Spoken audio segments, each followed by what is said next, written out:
வணக்கம். ஏற்கனவே இந்த கதையை பதிவு பண்ணியிருக்கிறோம். இந்த ஃபாஸ்டான உலகத்தில் இந்த கதை இப்பவும் அவசியம் அப்படிங்கிறது என்னுடைய நம்பிக்கை. கேட்காதவங்க கண்டிப்பாக கேளுங்க, கேட்டவங்க மறுபடியும் கேளுங்க, தப்பில்லை. ஒரு ஊரில் ஒரு ராஜா இருந்தார். ராஜாக்கு 4 மனைவிகள். ராஜா மரணப்படுக்கையில் இருந்தார். இறந்ததுக்கு அப்புறம் இருக்கிற வாழ்க்கையை நினச்சி ராஜா ரொம்ப டென்ஷனில் இருந்தார். நம்ம எல்லாருமே பேசுவோம் இல்லையா, இறந்ததுக்கு அப்புறம் எப்படி இருக்கும் அப்படிங்கிற லைஃப்பை நம்ம எல்லாருமே பேசியிருப்போம், இல்லாட்டி யோசிச்சிருப்போம். அதே மாதிரி தான் ராஜாவும் யோசிச்சுட்டு ரொம்ப டென்ஷன்ல இருந்தார். ராஜாவுக்கு 4வது மனைவியை ரொம்ப பிடிக்கும். ரொம்ப எக்ஸ்பென்சிவான விலை உயர்ந்த ஆபரணங்கள் எல்லாம் வாங்கி கொடுத்து அழகு பார்ப்பாரு. அவங்கள கூப்பிட்டு கேட்டாரு, நான் இறந்ததுக்கு அப்புறம் என் கூட நீ வருவியா, ரொம்ப பயமா இருக்கு அப்படின்னு சொல்லி கேட்டாங்க. அதுக்கு அந்த மனைவி வர முடியாது அப்படின்னு டப்புன்னு சொல்லிட்டாங்க. ராஜாவுக்கு 3வது மனைவி மேலேயும் ரொம்ப பிரியம் இருக்கு. மற்ற மன்னர்கள் இளவரசர்கள்ட்ட எல்லாம் 3வது மனைவி பத்தி ரொம்ப பெருமையா சொல்லி பேசிக்குவார். அந்த 3வது மனைவி கூப்பிட்டு கேட்டாங்க, நான் இறந்ததுக்கு அப்புறம் நீங்க வருவீங்களா அப்படின்னு. அதை கேட்ட 3வது மனைவி, அப்படியெல்லாம் நான் வர முடியாது, இன்ஃபேக்ட் நீங்க இறந்ததுக்கு அப்புறம் நான் இன்னொரு கல்யாணம் கூட பண்ணிப்பேன் அப்படின்னு ரொம்ப ஸ்ட்ராங்கா சொல்லிட்டாங்க. ராஜாவும் மனுஷன் தானே, பயங்கரமான டென்ஷன் மன உளைச்சல் எல்லாம் வரத்தானே செய்யும்.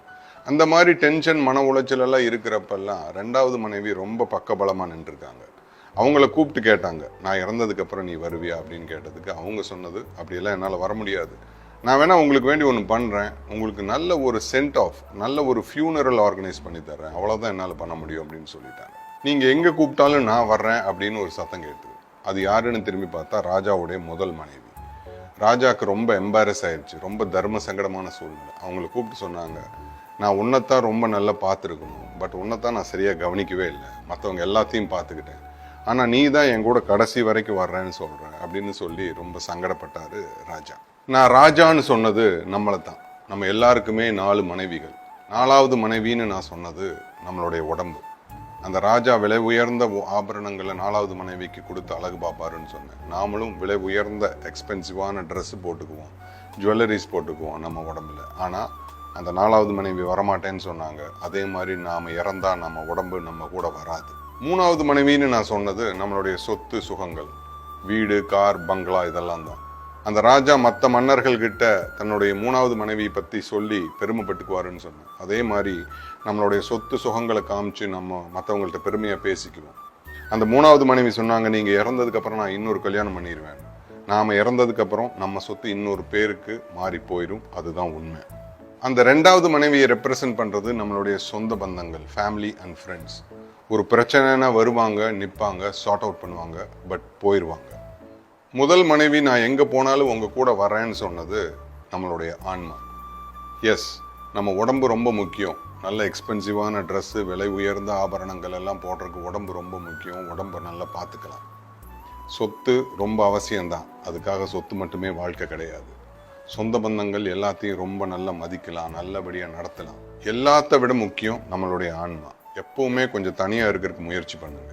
எல்லா நாளும் ஒரு 15 நிமிஷம் அமைதியாக இருக்கிறதுக்கு முயற்சி பண்ணுங்க. கண்ணை மூடி யோசிங்க. ஒரு அமைதி வாழ்க்கைக்கு ரொம்ப முக்கியம். மெடிடேட் பண்ணுங்க. எந்த சாமியா இருந்தாலும் கும்பிடுங்க. யாருமே யாருக்குமே கெட்டது நினைக்க மாட்டாங்க. இந்த பதிவுலேருந்து நமக்கு கிடைக்கக்கூடிய மாரல், உள் மனசு நம்ம கிட்ட பொய் சொல்லாது. நாம வேணா நிறைய பொய் சொல்லுவோம். நமக்குள்ள நாம கேள்வி கேட்கிற போது அமைதியான அந்த உள் மனசு ரொம்ப சரியா சில விஷயங்களை காட்டி கொடுக்கும். நீங்க தனியா உட்காந்து உங்க உள் மனசை கேளுங்க, அது பதில் சொல்லும். தனிமையை பழக்கப்படுத்தி கொண்டால் ஒட்டுதல் இல்லாத உறவு வளரும். இவ்வித உறவில் மற்றவர் மனசு புரியும். மற்றவர் மனசு புரிய நாம் என்ன செய்ய வேண்டும் என்பது தெளிவாகும். அந்த தெளிவு திடமாக அமைந்து விட்டால் எவரோடும் சண்டை வராது. அற்புதமான இந்த வாழ்வு புரியும். இந்த புரிதல் இருந்தால்தான் நாம் வாழ்க்கையை அறிதலோ, சந்தோஷமாக வாழ்தலோ, கருணையோடு இருத்தலோ, நல்லது செய்தலோ முடியும். இதுவே நம் முதல் குணமாக இருக்க வேண்டும். நாம் தான் நம் வாழ்க்கைக்கு தலைவன் என்பதும் தெளிவாகும். இந்த பதிவையும் நம்ம முண்டாசு கவியோட சிறப்பான வார்த்தையை வச்சே முடிக்கணும்னு நினைக்கிறேன். பேயாய் உழலும் சிறு மனமே, பேனாய் என் சொல் இன்று முதல், நீயாய் ஒன்றும் நாடாதே, நினது தலைவன் யானே கான். My name is Niyas Basheer.